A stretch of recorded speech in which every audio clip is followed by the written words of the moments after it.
Good evening, everyone. Tony Warfield here. This has been a seriously interesting week already, and it's only Tuesday. Can you believe that? Tonight, we're going to be talking about the power and importance of charitable giving.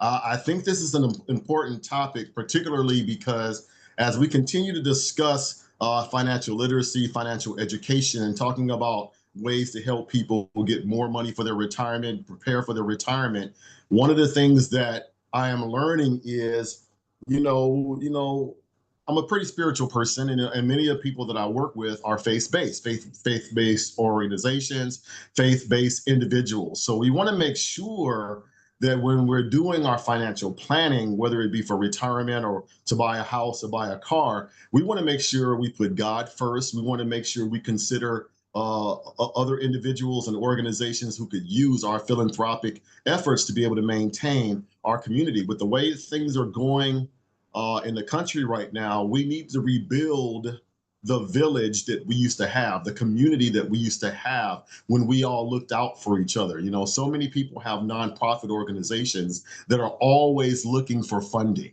right?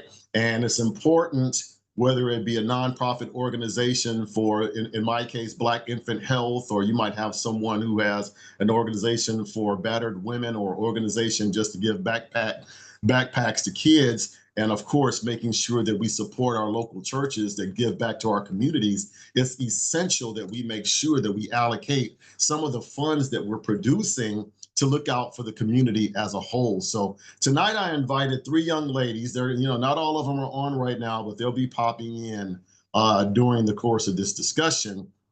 And I'm really excited about them because the message that they have to share has been huge. And I was actually talking to one of them. I like to give these long, grandiose introductions. So I'm not going to do that tonight. Instead, I'm just going to give you a little short tidbit of how I met them and what I believe that they can offer to this discussion. So our first speaker tonight, so our first panelist will be Mrs. Brena Robinson of YWCA Greater Los Angeles. And what's the information that she's going to be sharing tonight, I think we really need to know about it because of the people that she serves, the community that she serves. So with that, I'll go ahead and open up the floor for Mrs. Brena Robinson. Are you there, Mrs. Robinson? I don't know if I lost service. Can you hear me? I hear you clearly. You got the floor now. Okay. Hi, everybody. Thank you for taking time to be here today. Hello. My name is Brena Robinson. I'm with YWCA Greater Los Angeles. And my reason for coming on tonight is to share that, yes, I advocate and I support survivors of sexual violence. But I'm also wanting to just reach out to the community for the three rape crisis centers that I service. And the one rape crisis center that I'm focusing on right now is our South LA Rape Crisis Center on Vernon and 3rd Avenue. And what I'm going to be starting to do is called a Healing Arts workshop every Thursday. And you're the first to know about it. Of course, I'm going to get a flyer, approved, and but it's really going to be something where I get to outreach to the community and raise visibility of our programs, but also be able to make a difference helping individuals within that community that we service. Sorry, my background. But yeah, that's why I wanted to be here tonight. Yes, we have a 24-hour crisis service hotline, and I give presentations about different topics regarding the importance of being trauma informed, and talk about human trafficking. I work with different organizations, and I'm constantly looking for partnerships with organizations where we could leverage just being able to help. That's what's most important, to be able to help individuals. And if anyone has any questions, please ask me. But really tonight, my goal is to let you know about our healing arts. I'm really excited about it because it gives opportunity for organizations to be able to host events at our Rape Crisis Center in South LA. And with doing that, you're helping me to showcase where our Rape Crisis Center is, but we're also highlighting your services and the wonderful things that you do. So if you have any ideas and you would like to work with me, I would love to put my information in the chat box for the Zoom platform, and would like for us to stay connected because that's what I'm all about.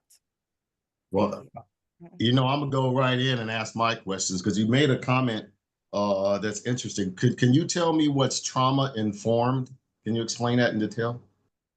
Yes, trauma informed, it's really interesting because a lot of us, we are trauma informed, we might not know it, but anything regarding like your response, your facial expression, your tone of voice, you know, let's say you're having an event, you want to make sure your environment is considered like a safe space, welcoming, where people can feel grounded and present and, unguarded. So that way they can feel like it's safe to share vulnerable stories with you, and you're able to be there to support each other. Being trauma informed is being able to listen to an individual.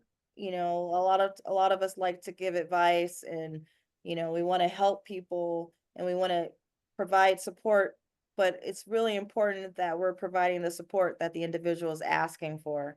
um, Being able to empower individuals where they're making their decisions instead of us telling someone what to do or what's best for them. But I give a whole presentation on being trauma informed, the importance of trauma informed care. And Tony, I would love to come back to be able to give a presentation like that in the future. I would love to have you because that right there is significantly huge. I have no, I actually have a couple of questions. So, uh, Okay. this being a financial platform, uh, Yes. I'd be very interested in knowing the economics for YWCA, particularly what do they need, right? It says Pastor Oliver. Okay, Pastor Bowie is sharing his information, so make sure you get that down. That's great because Pastor Bowie is a wonderful resource. Matter of fact, Pastor Bowie should be saying something right now. Thank you, Pastor Bowie. That would be cute. Well, I believe that the work that this young lady is doing is a very important work. Also, I've heard some of her presentation because she can't give all of it in one session. And I think that she's doing an excellent job. She's she's doing work that I already support. I work with people in the human trafficking arena and have been doing so probably for at least the last 7 years. So our community is one of the communities that's greatly, if not most greatly impacted by human trafficking. And I know here in Los Angeles, one of the reasons that is due to the foster care system, where many of our young ladies, as well as men, young boys, a lot of times we don't think about the boys. So which that is on the rise, a big increase in trafficking the boys. A lot of times we think of the girls only. And so it is something that we definitely need to, which the information in which young lady, Mrs. Robinson, is sharing with us, we need to know, because if we don't know, it can take place, and it can be taking place right now, right under our nose. Because many of the people are also being trafficked still are living at home and in fear of sharing with you for multiple reasons. I'm not going to do her presentation. Right. But it is something that if we're going to strengthen, if we're going to heal our community, Mrs. Robinson is a great resource and a very valuable resource to our community at this time. And I applaud you.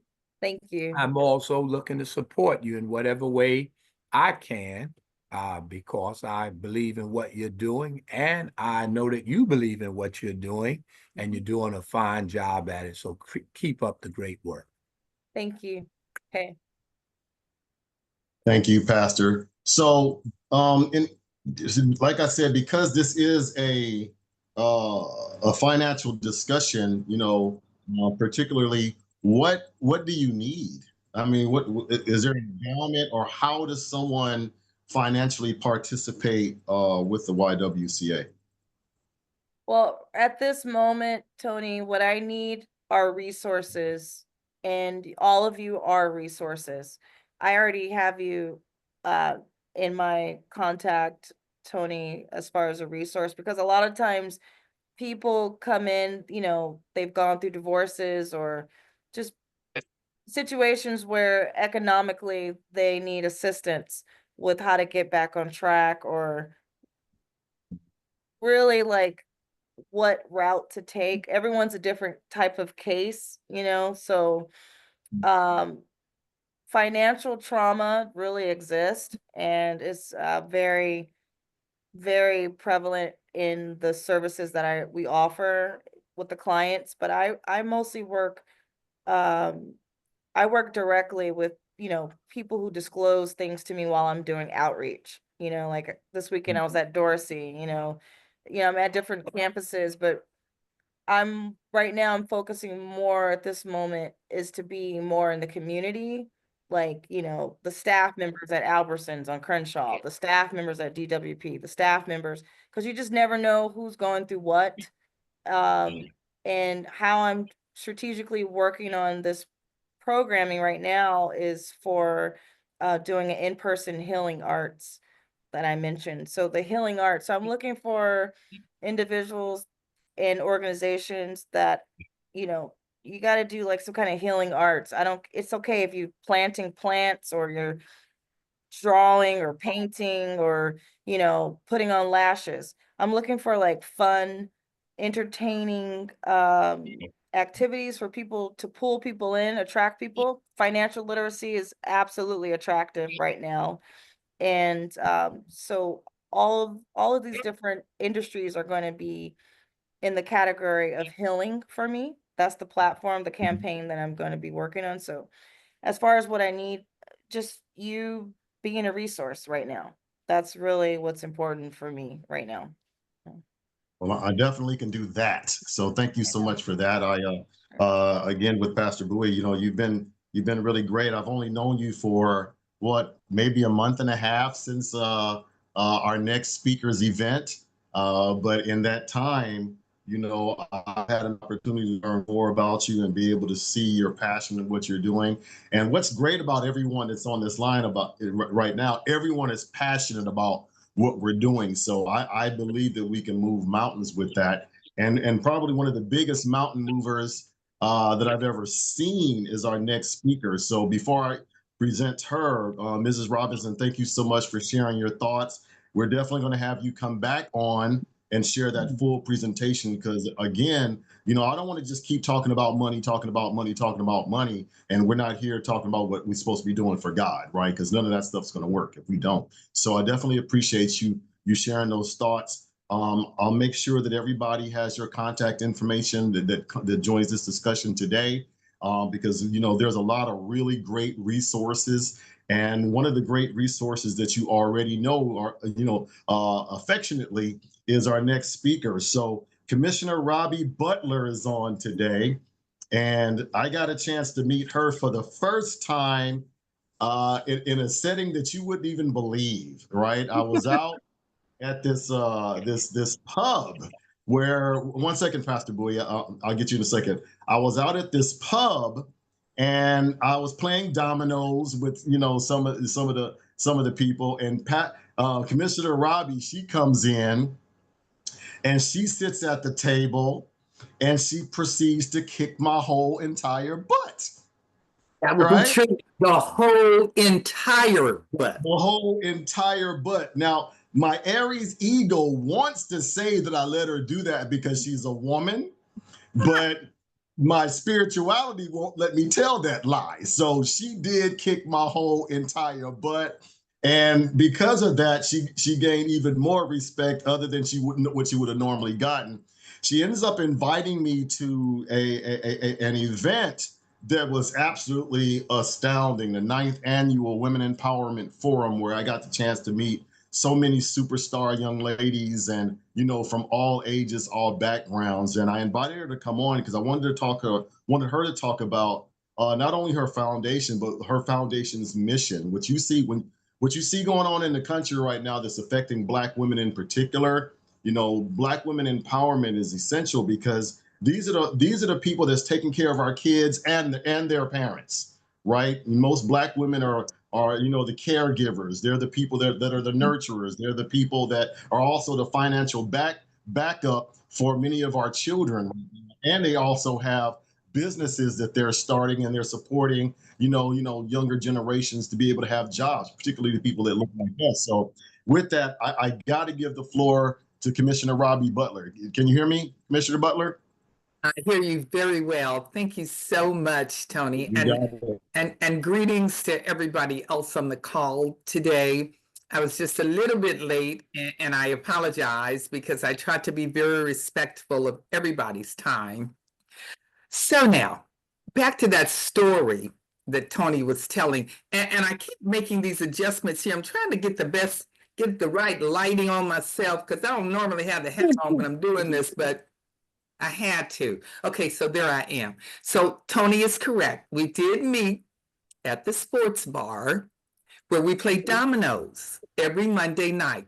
And everybody on the call, if you are within Southern California, anywhere close by, consider yourself invited. It is an equal opportunity for everybody to get their butt beat, especially by me. I'm just saying. No, seriously, it's a gathering of all of Long Beach's business owners, politicians, so on and so forth. But not only do we come together to play the game, it's a great networking opportunity. And networking is vital to our existence. It's vital to our survival, especially in this current economic climate.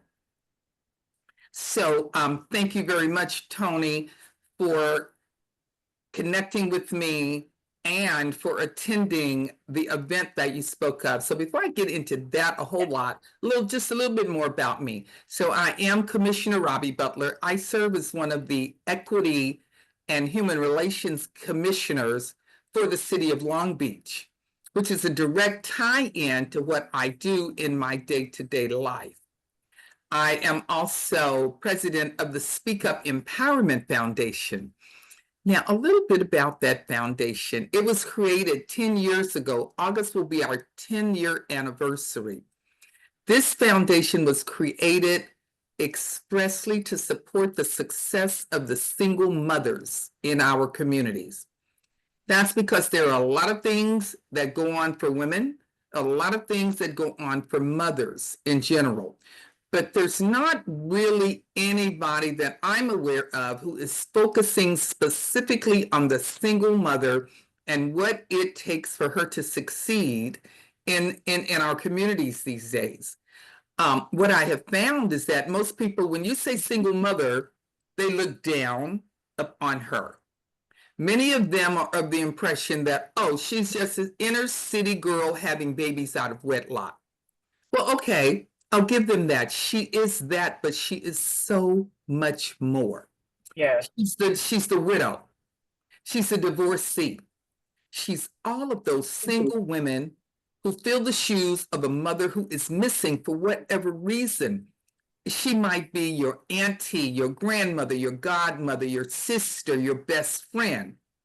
And they are filling the shoes of women who are missing for a variety of reasons. They may be deceased. They may be incarcerated. They might be out on extended military deployment. But see, this is the bottom line. I don't care what created their status. I'm only concerned about what is we gonna do right now to move forward in an effective and efficient manner. Bad grammar, but you get my point. So I meet the women where they are. That's the reason I wrote my 2 books. So I'm going to go back just a little bit further. In 2009, I published my first book, Miss Single Mom, Yes You Can. Now that book was written to help our younger parenting teens to early 20s figure out some of the answers to the hard questions, especially how do I save time? How do I save money? And how do I be the best that I can be at this very challenging job? I thought I was done. I wrote that book. I pat myself on the back. I thought, okay, job well done, Butler. Let's move on to the next episode. Little did I realize that that was just the beginning. You know, what I found out, we go to God, we tell him our plans, and he has a great sense of humor. He'll look at us and laugh and say, oh yeah, really? Well, watch this. And that's what happened. Readers of the first book began to communicate. They began to reach out. They wanted to know, can we maybe get a day where we can come together and just talk about stuff, whatever that stuff might be. So I thought about it. And then I reached out to a couple of business women who I hold in high regard. And they said, well, you know, you really need to do a conference. I thought, no, we're not conference ready. What are you talking about? But then I thought, okay, maybe we'll do it on a smaller scale. So the annual Ms. Single Mom Empowerment Forum was created and posted in April of 2016. That was our very first one. I was elated. I thought, okay, girl, you're really doing something now, especially because we did the event. And at the end of the day, I was not in the red. I didn't owe anybody anything. And that's a big deal for a startup.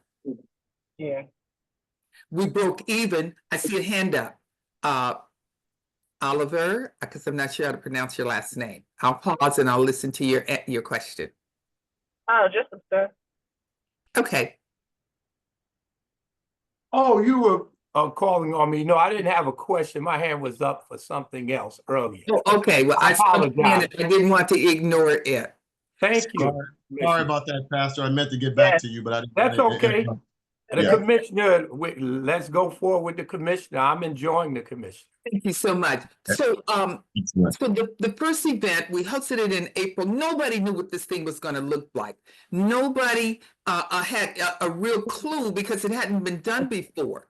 But you see, they came together and they worked with me on the strength of my work ethic and the strength of my reputation, because I work with people who know me.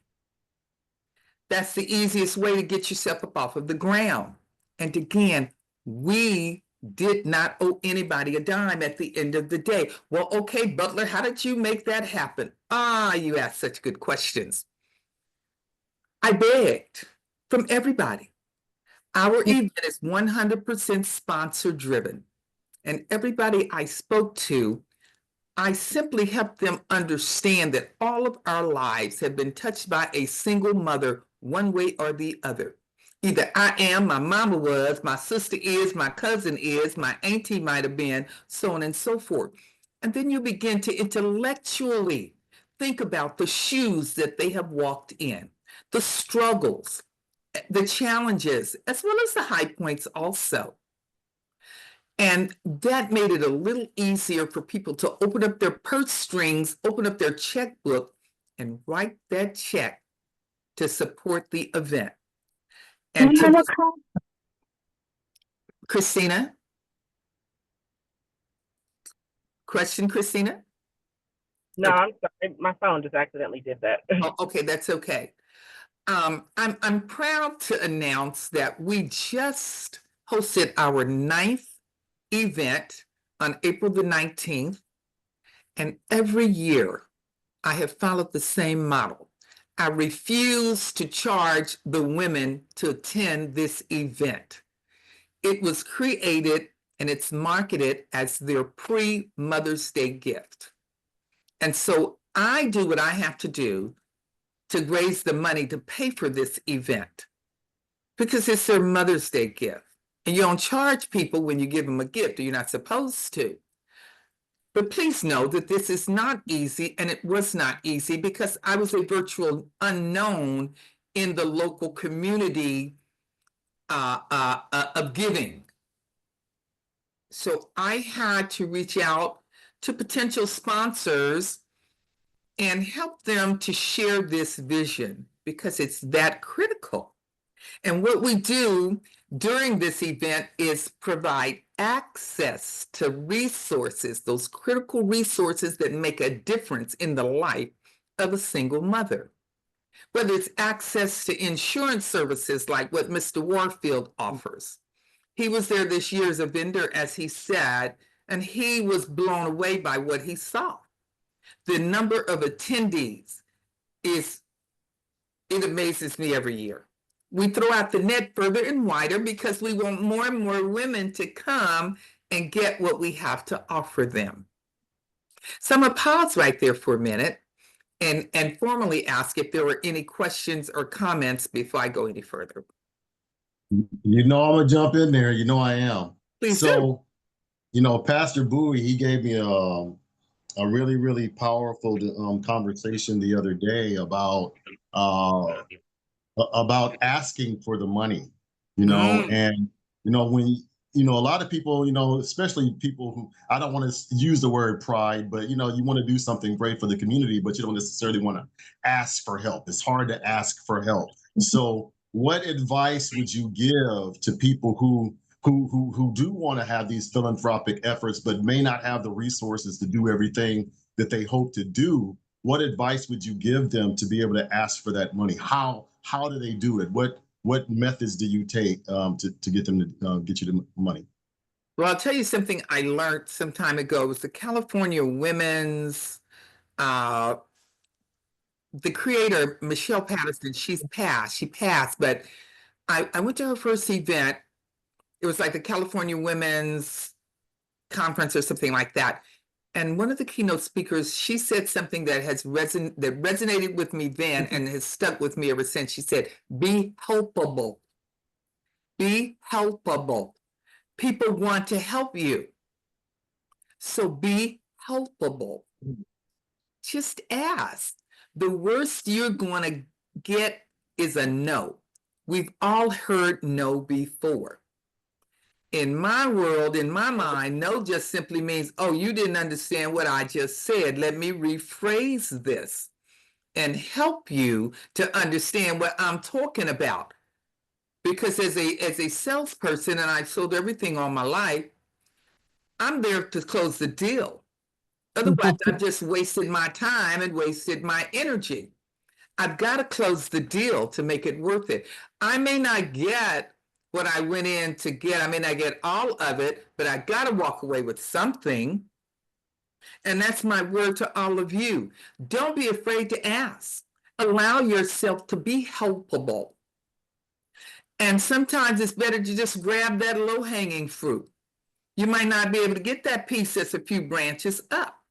Grab the low-hanging fruit at first and build on it. And build your reputation within your community that you're doing business with. And your community may be just your neighborhood, or your community may be your entire city or within your county. But don't stop. That's another thing. Don't stop. You're constantly working toward this. Constantly tweak your data, your information, so that what you're presenting to your potential funders is the latest and the greatest information. And find out what buttons they like to have pushed. Because everybody's got a button. We just have to figure out which button is the right button to push at that time with that person. And again, ask. Don't be scared. I was very hesitant when I first started this thing. I was like, oh my God, who's going to give me some money to do this? Who's going to share my vision? But then when I came to the realization that, God gave me this vision.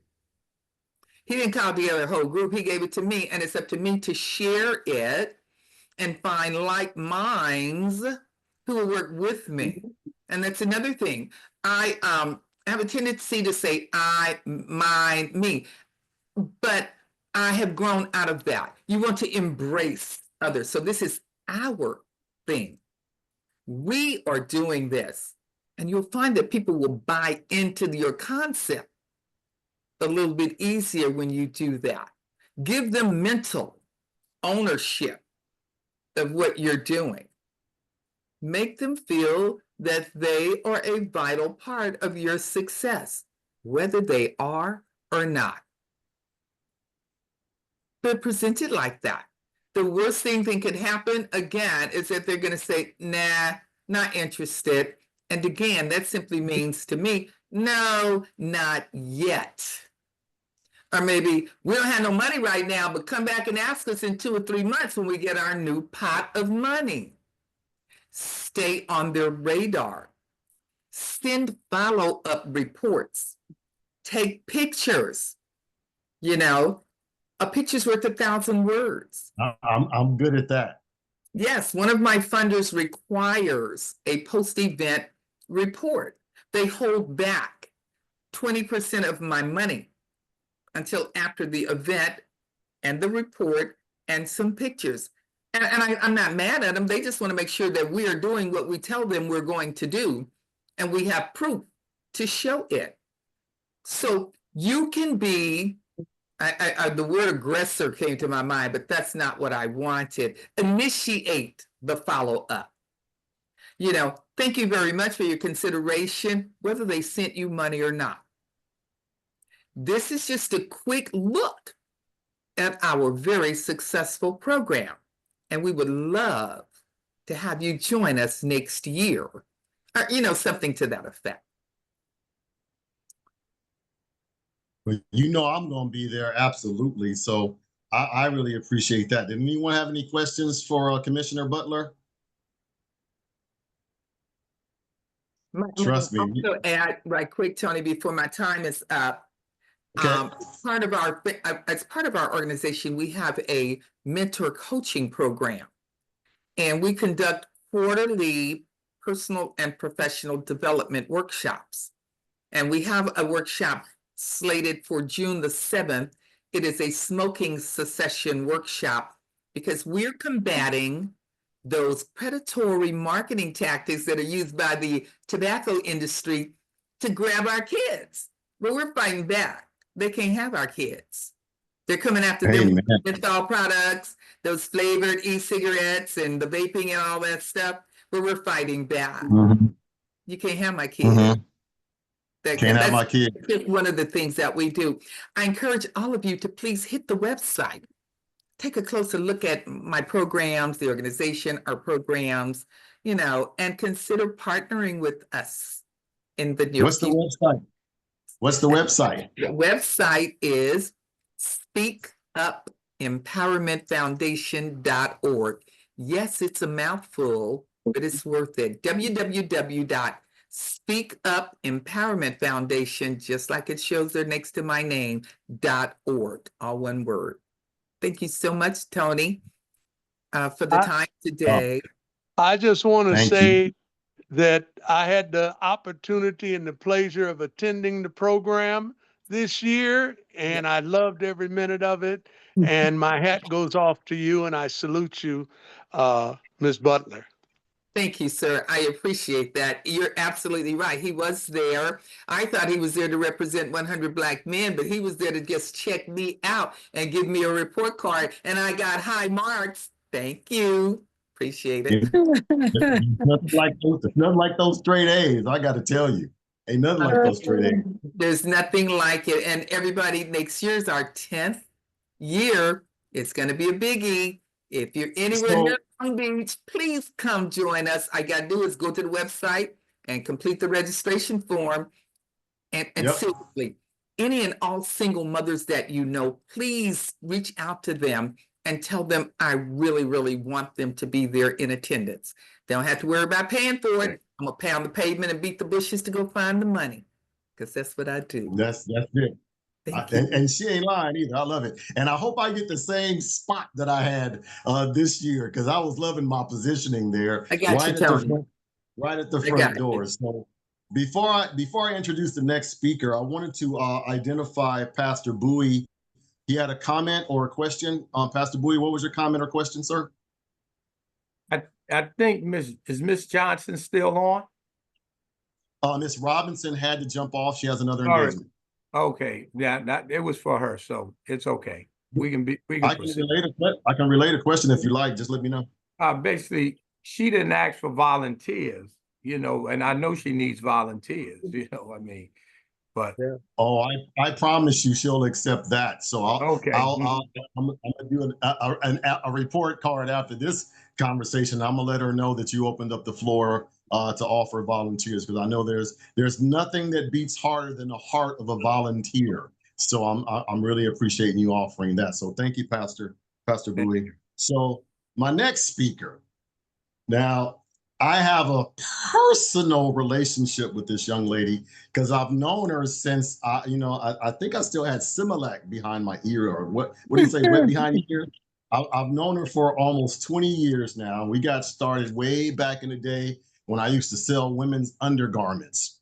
And the one thing about this young lady that I absolutely love is she don't stop. Like Commissioner Butler, this young lady does not stop. She has 11 different businesses. She is a consummate entrepreneur. And just what I learned from Mr. Ahmed Safir, an entrepreneur creates something. And that's one thing I love about Pastor Josie, because she's created businesses, from scratch. And right now, not only is she a financial professional, she's a chef. She has her own lunch truck. She has her own beauty salon, and she has, other businesses that she puts herself out there. She's also a minister, a pastor. And, I got a chance to talk to her about this discussion, because one of the things, and I said this in the outset of the discussion, we talk about money all the time. But, Pastor Bowie, he has a presentation that we do every Thursday called God, Money, and Me, God being first, right? But for some reason, the more money people seem to make, the less likely that they're going to give, whether it be to our charities, our churches, or anything that's more philanthropic. And I wanted Pastor Josie to jump on and share some thoughts that I think would be poignant to this discussion, and be able to open up the floor for any additional discussion. So with that, I give you my friend of almost 20 years, and she looks exactly the same, Pastor Josie Cooper. Hello, everyone. Thank you so much, Tony, for inviting me. It's always a pleasure to be able to share with you. I've had a little feedback somehow. Hold on. Yeah. Hold on just a moment. Let me pause. I think my husband's over here with this.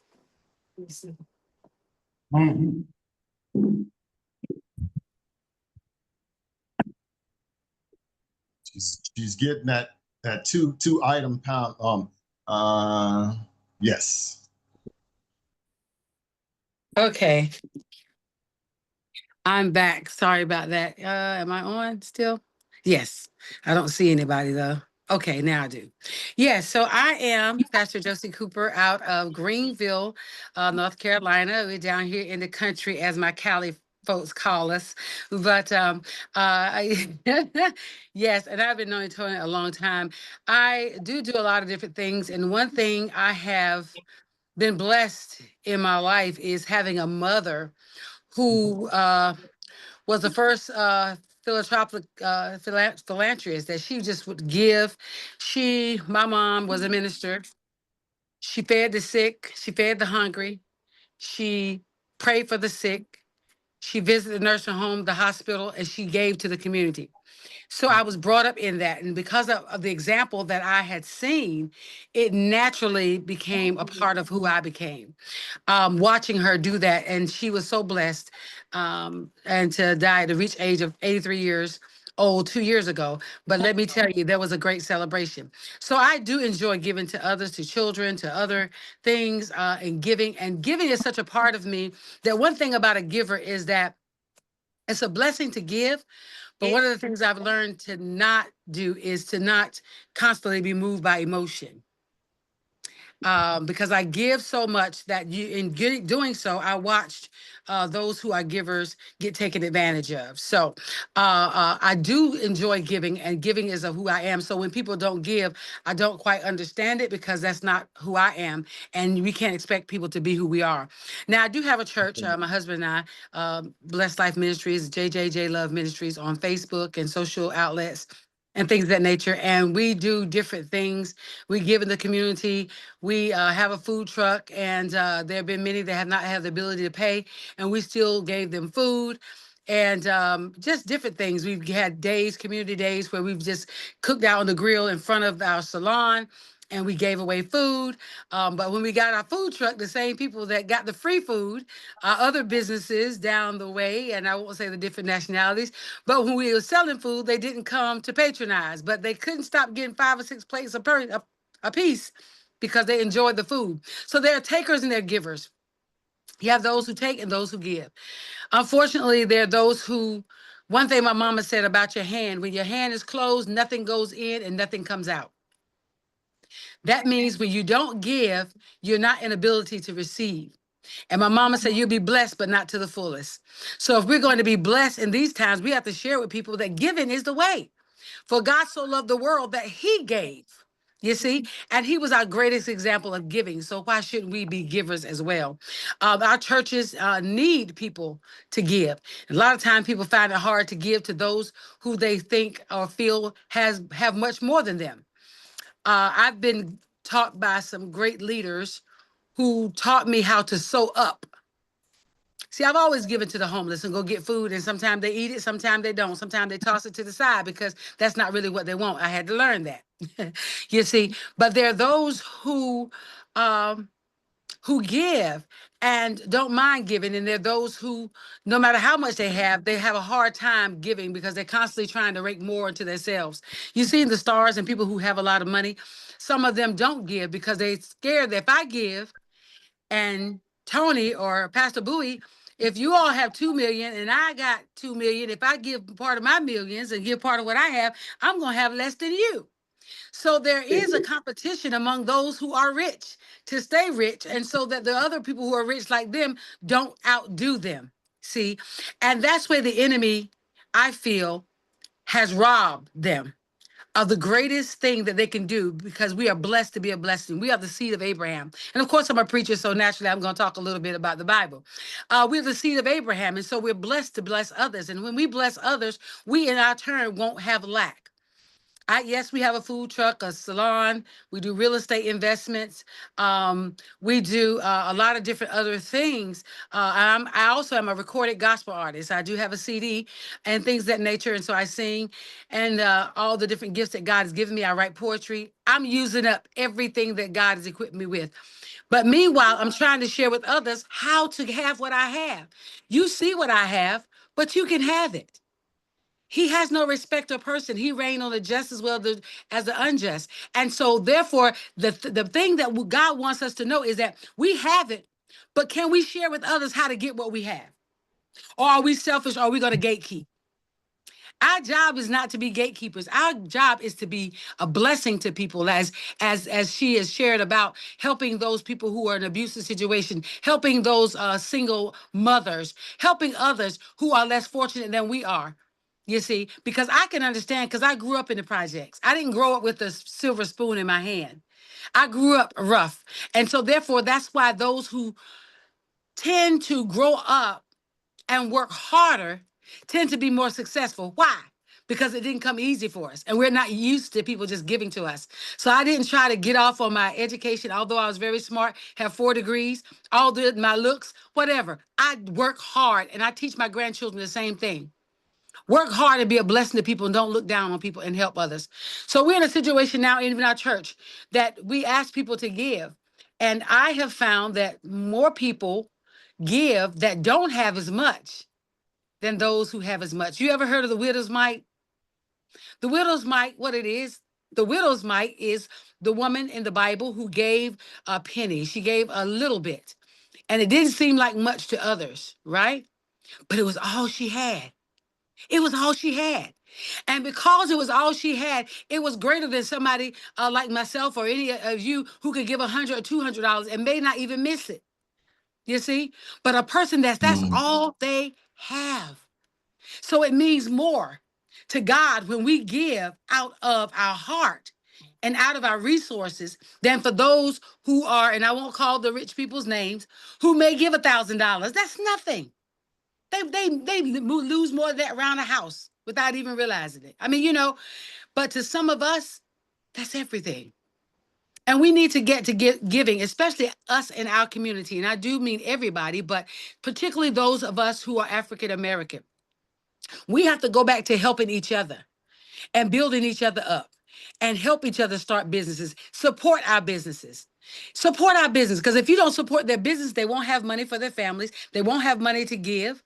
They're not going to give to the church because they're barely making it. They say, I can't afford to tithe. I barely got enough to pay my bills. But tithing is a sacrifice. It's a sacrifice, and it's a blessing to give. The Bible says it's more blessed to give than to receive. And the Lord loveth a what? A Cheerful giver. cheerful giver. So don't give grudgingly, stingy, or whatever. Then might as well keep it. But give it cheerfully. Do you have any questions for me? Yeah, you know, I always have a question. Anybody want to go first before me this time? You Because know, I I'm get off and go always to preaching. I'm okay with it. So, you know, in the interest of time, I want to make sure that, you know, that we actually have an open dialogue from this, because one of the things I wanted to talk about, and I think I just lost my train of thought, but, you know, when it comes to the importance, we understand the importance of giving, right? But I want to talk about the power as well, because what I have learned, and you touched on it also, Pastor Josie, is, you know, when you're in a position to actually give, that is a huge blessing to be in a position to give, because most people are not. You know, they might have the heart of a giver, but they might not have the means of a giver, you know. And to your point, you know, the young lady giving all she had, there are people who give all they had. To your point earlier in our discussion, the people who seem to be paid the least actually end up paying the most. I have a client, you know, she makes less than $60,000 a year. And what I thought was interesting, when I did her account, she faithfully pays 10% of her gross income, not her net. Gross. And for those of you that don't know the difference, gross is all the money, net is after taxes and everything else has been taken out. So she gives 10% of her gross, and she's barely making more than $60,000, and she lives in California.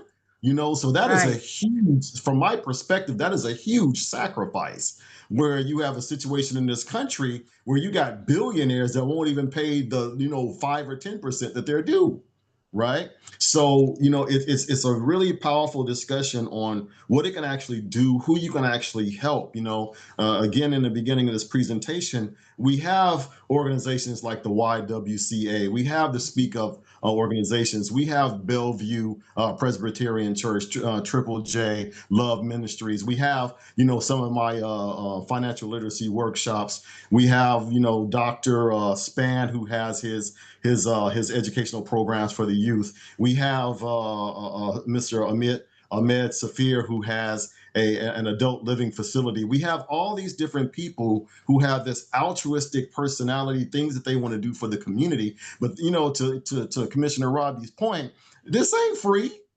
You know, you're going to have to come up with some money, but you can't just expect the people that you're trying to do it for to come up with the money. Right. So one of the things I'd like to highlight, if you can help me with that, is I feel great whenever I get a chance to give, but I don't give with the expectation of getting anything in return, but the returns come in different ways, right? It might not be a monetary return. It might be an opportunity return. Like, I got a chance to meet you, Linda, Pastor Bowie, Commissioner Robbie, and everyone, you know, and that right there is worth tens of thousands, millions of dollars, because the amount of education I've gotten just from our conversations has put me in like some kind of a university level discussion every week, you know? So what would you say to the power of giving? What can people really gain by giving? As for me, giving, it gives you, first of all, a personal satisfaction, knowing that you're in a position to give. Because it is more blessed to give than to receive. And for me personally, I much rather be the giver than be the one to receive. Sometimes you have a hard time receiving, especially when you know people have less than what you have. For me personally, but at the same time, they'll tell you, don't block my blessing, because they want to do it and they want to feel needed. They want to feel a part, regardless of how small it may seem or feel like you may not need it. It means everything to be able to give because they need that sense of satisfaction of being able to feel as though they're contributing and that they are a very vital part of society or a part of a ministry or part of whatever it is, movement that you're doing. They want to give. They can't give like somebody else give for your speak for your people. They can't give like somebody else, but they still want to be a part and they still want to feel needed and valued. No, even if they age, as they get older, sometimes people don't feel as valuable. They want to be a part. So first of all, you have a personal satisfaction. 2, you're fulfilling a purpose. You know your purpose. And your purpose is to do more than just please for your family, my refrigerator, my house, my car. You want to look beyond yourself. And that means you're being selfless. You're not trying to be selfish, but you're trying to give out of yourself and stretch yourself beyond where you thought you could do. Also, in giving, you feel good. You're fulfilling your purpose. And then you also, you have a sense of a growth because you're growing, because you might couldn't give that much at first, but guess what? As you begin to increase, the more you give, the more you receive. So they might can't give that much this year, but next year, I got an income increase. I got, and they're able to give more. So you'll see the growth. You'll see the growth. And I remember when I used to pay $100 tithes a week when I first started doing hair. And then I began to pay, I'm sorry, $10 tithes. Let me correct it, $10, then $100, and then more and more and more. And I saw myself growing because I gave to my church and I give. And so I yet give on my gross, Tony, not my net. You see, because I want my business to be blessed. And I found out when I bless the Lord from my business, not just from my personal, that I am richly blessed and he has given me overflow. And I'm convinced that my giving is the key to me receiving even more. You see, and so therefore it is so many benefits in giving. And guess what? When you give, what God blesses you with supersedes any amount of money that you could have given. Like I'm talking about those miraculous things that happen where you get that house or you get that job or whatever that you weren't qualified for. And so many other things. Your credit wasn't up to par. You know what I'm saying? That comes from your giving. He gives seed to the sower. So he gives you blessings outside of just money. He blesses you in more ways in your health and your peace and your joy and your family being safe. So there's a blessing in giving. And once people tap into giving, as my mother had taught me, can't nobody convince me not to give and be a blessing to others because that's in me to do, because I know the blessing and the benefits behind it. See, they say you can't make me doubt them. No. I know that there's a blessing in giving, even when people are not grateful, even when they don't say thank you. God sees it, even if they don't pay you back. And believe me, I had many people that didn't pay me back. Now I'm gonna tell this little story and that's it, but it's so powerful. I remember years ago, I used to give. Loan. And people saw you as a bank, but loan, give. To the point where I had given $500 here, $250. This is that, $700, $800, $2,000. And these people didn't pay me back, right? To the point I became very upset and disappointed and angry. I was like, how can they not do that? At least try. Then I see you out shopping and this. The Lord told me, first of all, he told me to stop until I get from, this is my personal experience now, until he allows me, he speaks to me and confirms that this is what I'm to do, because I don't want to get in the way of God. God is moving on people, and sometimes you don't need to help them right now. You just need to wait. So you always need to be led by the Spirit. You know what I'm saying? That's what I believe. So I don't want to get in the mix of that. He told me to stop, first of all, operating on my heart and seek him. So what I did was I was upset, right? And I remember standing there. I remember exactly in my salon where I was at. And the Lord told me, release it. Release every one of them. I'm talking about men, women, preachers, everybody. Release them. And I just start crying. He said, the blessings I have for you will far exceed what they owe you. Let it all go, release it, take it out of my heart and move on, because I got so much things, so much greater for you. And let me tell you, when I got the house that I wanted, I kept seeing that house and it was on the market 2 times. The house I now live in, a 3rd time it was on the market. I just knew it was for me. My credit was pretty good, but it still wasn't what I needed. So many things were out of place, but so many things were in place. God miraculously did it for me because I released it. So we can't harbor things in our heart for other people when it comes to money or any other area, but definitely when it comes to money. If we want God to bless us with money, we got to release money. If you want to be blessed with money, you got to let it go. And so God could bless you with more. Does that make sense? That was a mic drop statement right there. Seriously, that's exactly what I was hoping to hear. And, you know, as we close this hour, I really appreciate Mrs. Brena Robinson. She had to jump off, so I'm very grateful to her for being on here. I'm grateful to Commissioner Robbie Butler for being on, and Pastor Josie, as always, you are top tier people, and you know the wisdom that you carry. You know, I'm that arrogant Aries that think I know everything, but the truth is I know everything because I know everybody, and y'all know everything. And what you just shared is powerful. Commissioner Robbie, you have a question? I do. I just wanted to add something to what the previous speaker just said. The fact that it is truly a blessing to be a blessing. And when we just give from the heart with no expectations in return, it's so much better. But then the very last thing, we ask people for their money. It's hard for us not to do this because a lot of us get upset when we don't get the money. But we can't be mad when other people don't give us their money, because it is their money and they reserve the right to say no. And that has helped temper me a lot through life, not just me. And I preach that to other people, especially when they ask me for my money and I don't have no money to give them, but I try to dig as deeply as I can. And that message, especially for kids, for the younger folks in the family who think you're the bank, but just across the board. I think it's important for us to keep that in mind when we do the ask. Just understand that it's their money and they don't have to give it to us, but we're awful happy when they do. Absolutely. That's all I wanted to close with. Thank you so much, Tony. Thank you all so much. Thank you everybody for being on. Thank you, Linda, Tammy, Jennifer, Shantae, everybody that joined us tonight. This is an important discussion, and it's not just a one-off discussion. We need to continue to have this particular discussion because, you know, one of my senior leaders out of Houston, we all over the country on this call, by the way, but one of my senior leaders in Houston is on. I got a new friend of mine in Atlanta, Georgia on right now. Shantae, Linda is in Houston, and all of us are in some kind of a sales capacity, right? Pastor Josie, myself, Linda, life insurance and annuities, real estate for Shantae, and then, you know, everyone has their particular type of business. But in these types of businesses, I don't want to use the word solicit, but in order for us to get clients, we have to talk to people, right? And we have to be completely emotionless because to your point, Commissioner Robbie, they can say no. Right. But if you're affected by every no that you hear, you won't be available to receive the yeses, you know.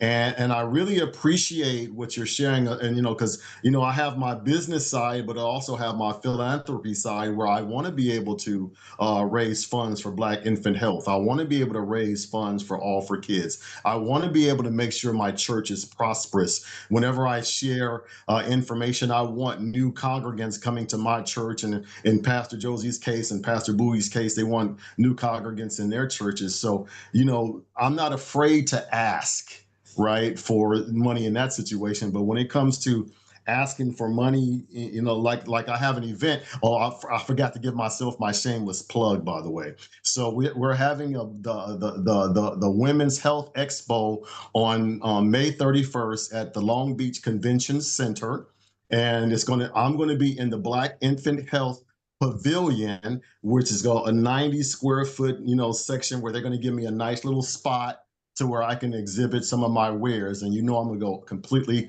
out of my mind because 15, Linda, how many people is it, Linda? 15,000. 15. No, you didn't say it right. Tell her how to say it, Linda. 15,000 people. Yes, 15,000 people. And I've never done anything that big. So being able to be in that type of a forum and being able to have the opportunity to do that is huge for me. So everything to me is a big deal. Every one of you that's been on this panel tonight, as well as the guests, you are givers. You're giving your time, you're giving your wisdom. And the reason why I record these presentations is because the internet is always on. So someone will be on and you don't know who you're going to bless by what you shared today. That video might be watched 30 years from now. Don't take it personal. Just remember that if at first you don't succeed, then try again. Absolutely, Commissioner Robbie. And I don't give up. Most of the people that I connect with don't give up anyway. So I'm in a good crowd.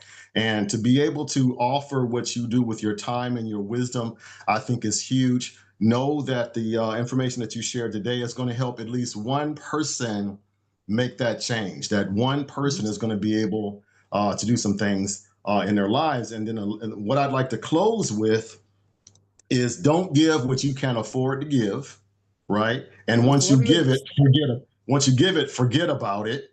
And not only forget about it, but the person that you gave it to, it would be more of a blessing if they were to pay that forward than pay it back. Because otherwise it's just bouncing back and forth between you and that person like tennis. But I would rather it be an opportunity for what I gave, whether it be time, resources, money, to be able to give it to that person and have that person bless someone else so the community will benefit from the efforts that we put together. So with that, I thank you all again so much. I really appreciate. Next week, we're going to be, I don't know what word, infinite banking concept I think I'm doing next week. But before that, I'm going to be out at Hill City Church in Torrance doing a marketplace. So if you're in anywhere near Torrance, come on out to Pastor Dietrich's church. We're going to be right back here again on the following Tuesday.